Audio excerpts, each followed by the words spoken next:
اللہ تبارک و تعالی ہمیں یہ استطاعت دے کہ ہم اپنے بزرگوں کے جو نام ہیں ان کو بلند کرنے والے بنے، اپنے بزرگوں کے جو نام ہیں ان کو زمانے میں روشن کرنے والے بنے۔ تو میں نے آپ کے سامنے آقا علیہ الصلوۃ والسلام کی ایک حدیث مبارکہ تلاوت کی جس میں حضور نبی اکرم نے فرمایا لا یؤمن احدکم حتی اکون احب الیہ من والدہ وولدہ والناس اجمعین۔ اے ایمان والو، تم میں سے کوئی اس وقت تک مومن نہیں ہو سکتا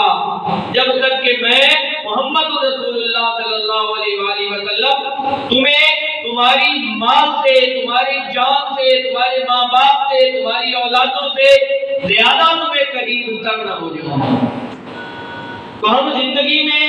جو دن گزار رہے ہیں یا جو گزارتے ہیں ان میں ایک سٹیپ جو ہے اگر وہ ہم آقا علیہ الصلوۃ والسلام کی سنت کے مطابق گزاریں گے، آقا